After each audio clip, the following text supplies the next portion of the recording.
बिल्कुल साथियों, आप सभी ने ऐसी भ्रामक कहानियां सुनाते हुए कुछ ओबीसी, एससी, एसटी और बहुजन वर्ग के लोगों के द्वारा अपने ही वर्ग के लोगों को सुनाते हुए, बताते हुए देखा सुना होगा कि जो यूपीएससी जैसी परीक्षाएं होती हैं और जो उनमें इंटरव्यू होते हैं, तो उन इंटरव्यू में मनुवादी लोग, ब्राह्मण लोग और चुटियाधारी लोग बहुजन वर्ग के छात्रों के साथ भेदभाव करते हैं, इसलिए वो टॉप नहीं कर पाते हैं, उन्हें कम नंबर देते हैं।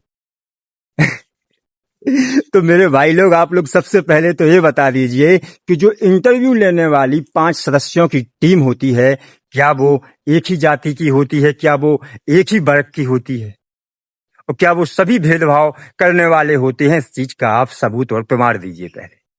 समझ रहे? और बाकी साथियों, फिर लोग बाग उदाहरण देते हैं कि देखो भेदभाव करते हैं, एक बच्ची के या बालक के तो आए थे लिखित परीक्षा में इतने ज्यादा नंबर और इंटरव्यू में फिर इतने कम नंबर क्यों आ गए? एक हमारे भाई रवि चौधरी जी हैं, वो उदाहरण दे रहे हैं यूपीएससी रिजल्ट के सुरभि यादव छात्रा का नाम लेकर कि उनके लिखित परीक्षा में ज्यादा नंबर आए थे, इंटरव्यू में चुटियाधारियों ने उनके नंबर कम कर दिए। तो मेरे भाइयों, सबसे पहले तो मैं आप सभी को बता दूं कि इस चीज को समझ लीजिए आप कि जब इंटरव्यू होता है तो इंटरव्यू लेने वाली जो टीम होती है 5 सदस्यों की, उनमें से किसी भी व्यक्ति को ये पता नहीं होता है कि इस व्यक्ति के, इस छात्र के या इस छात्रा के लिखित परीक्षा में कितने नंबर आए, चाहे वो किसी भी जाति वर्ग के छात्र हों। समझ रहे? नियम और कानून है, पता ही नहीं होता है कि कितने नंबर लिखित परीक्षा में आए। समझ रहे?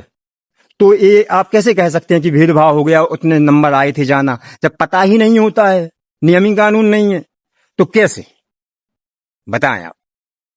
क्योंकि साथियों, हमें समझना पड़ेगा कि ऐसे जो भ्रामक लोग होते हैं, ऐसी बातों को फैलाने वाले, ये वो लोग हैं जो अपनी नाकामियों को छुपाते हुए घूमते फिर रहे हैं।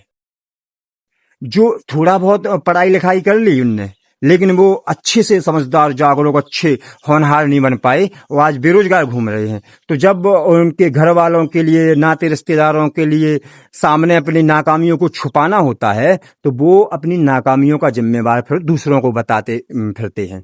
ये वही लोग हैं साथियों। मैं बिल्कुल ऐसे लोगों से यही कहूंगा कि अकेले थोड़ी बहुत पढ़ाई लिखाई से काम चलने वाला नहीं है, जरूरी है समझदारी और जागरूकता।